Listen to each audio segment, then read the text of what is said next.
Elon Musk has always seemed to love being the center of controversy. This time, it turns out the billionaire didn't take long to publicly deny any sort of conversation over nuclear weapons with Russian President Vladimir Putin. And while he's at it, he even went on to block Ukraine from using Starlink in Crimea because he's still concerned about Putin using nuclear weapons. So what's really going on? Let's find out. First off, Musk isn't willing to accept he spoke to Putin about nuclear weapons. It turns out the billionaire denied a report that he spoke to Vladimir Putin about any hint of using nuclear weapons. And that's right before floating a peace plan that pretty much suggested that Ukraine cede territory to Russia. Now the head of the Eurasia Group political risk consultancy, who even made the original claim, seems to say that his source was the billionaire himself. And even after Musk's denial on Twitter, Ian Bremmer tweeted, "He also told me what the Kremlin's red lines were. I have been writing my weekly newsletter on geopolitics for 24 years. I write honestly, without fear or favor, and this week's update was no different." Moving on, in a newsletter for Eurasia Group subscribers, Bremmer even wrote that the Tesla CEO was ready for any sort of negotiating with Putin, but there was one condition. A negotiation was possible only if Crimea remained Russian, and that's if Ukraine accepted a form of permanent neutrality and recognized Russia's annexation of Luhansk, Donetsk, Kherson, and Zaporizhzhia. All of these conditions would represent a near-total Ukrainian capitulation at a time when their forces were on the offensive. On the other hand, Musk denied any sort of conversation with the Russian leader right before tweeting his proposal. But how much of that is really true? Not to mention, Musk soon provoked global outrage with a tweet. Now, in the newsletter that first came out on Vice News, Bremmer said that the billionaire claims to have been told by Putin that those war aims were going to be a success no matter what, and that included the potential use of a nuclear weapon if Ukraine were to retake territory in Crimea. That's right, the very same Crimea that Russia annexed back in 2014. At the same time, Bremmer says the SpaceX CEO told him that everything needs to be done to avoid that kind of outcome. And fast forward to October 3rd, Musk became the center of controversy and a victim of worldwide outrage when he tweeted a proposal that wasn't too different from this one. And to make matters worse, it even went along the lines of suggesting Crimea was essentially Russian. Adding to that, it even said that sham referendums in 4 other occupied Ukrainian provinces should be redone, but under UN supervision. And that's going to make Russia leave only if they lose the vote. Simply put, he suggested that Ukraine should pledge long-term neutrality and guarantee the water supply to Crimea. Moving on, Musk decided to go ahead by putting the proposals to an online vote. The result? Rejection. In fact, they even got prominence in Russian state media, but were derided in Ukraine. And the country's president, Vladimir Zelensky, even conducted a tongue-in-cheek poll of his own on which the Elon Musk readers preferred either one of the two, the one who supported Ukraine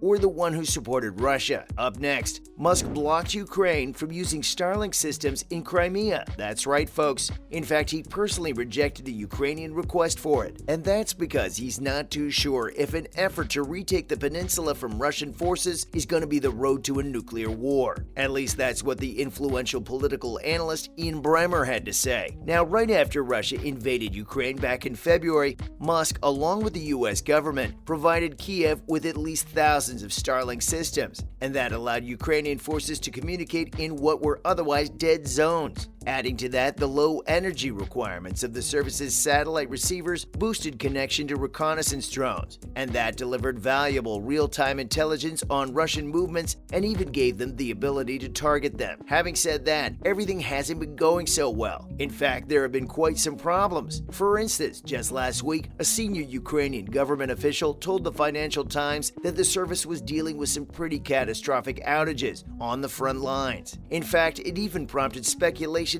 that it might have been shut off in areas that were still under Russia's control. If you really think about it, it might have been to prevent the Kremlin from exploiting the network. Following up, Musk confirmed that the satellite service was intentionally disabled. Now rewind a bit. Not too long ago, on Twitter, Musk said that he couldn't comment on battlefield conditions. In fact, he just covered it up, saying it's classified. On the other hand, Bremmer, the founder and president of the political risk research firm Eurasia Group, said that in a conversation with the billionaire just last month, he seemed to confirm the news. That's right, the satellite service was intentionally disabled. Having said that, neither SpaceX nor Ukraine's Ministry of Defense had any immediate response or request for comments on this matter. In fact, it seemed like silence was the best move in a case like this. On the other hand, Bremer says that Musk even claimed to have recently spoken with Russian President Vladimir Putin. If anything, he asserted that he was prepared for fair negotiation. And like we mentioned earlier, Musk even proposed a Ukraine peace plan that seems to be aligned with Russian interests. In fact, Bremer adds that during the very same conversation, Putin seemed to send in threats of using nuclear weapons if Ukraine tried anything to retake the Crimean Peninsula. Since that's basically the base for Russia's naval forces on the Black Sea, they're not ready to give it up. Coming up, Musk isn't making things any easier by denying the conversation. Now, it didn't take long for Musk to blatantly deny having any sort of conversation with the Russian leader recently. In fact, according to the billionaire, he's spoken to Putin only once, and even that was at least 18 months ago. That's a pretty long time. And the subject? Space. At the same time, Bremer stood firmly on his point, saying that the SpaceX CEO had told him about his conversation with Putin and the Kremlin directly about Ukraine. As of now, Russian forces have been losing ground in Ukraine's south and have pretty much lost huge swathes in Ukraine's east. And as they press into regions Russia declared it had annexed, it's raising concerns among arms control experts. They're still trying to figure out whether or not Putin and his top advisors are contemplating an attack with a nuke from their vast arsenal. All of this is an attempt to staunch their losses. What's more, Musk seems to be taking a U-turn on Ukraine. Think about it. His refusal demands an explanation, especially considering that the SpaceX owner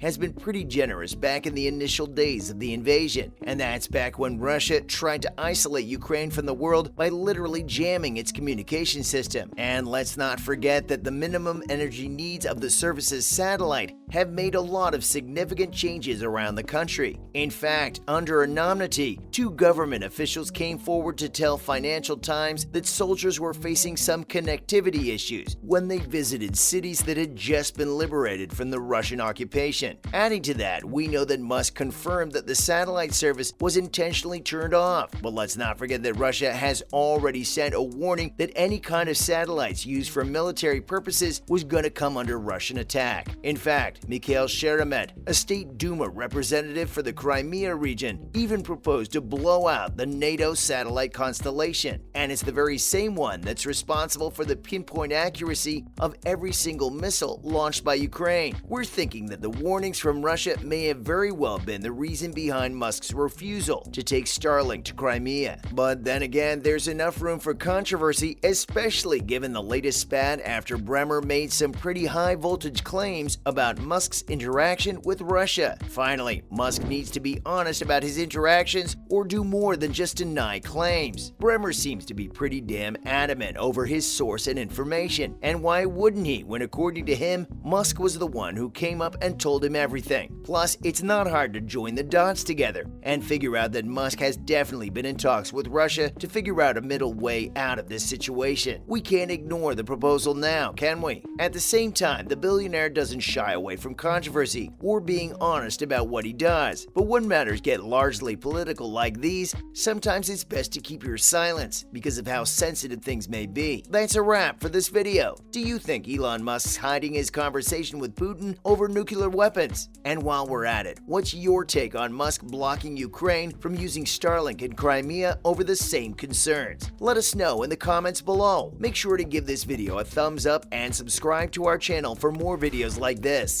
See you in the next one.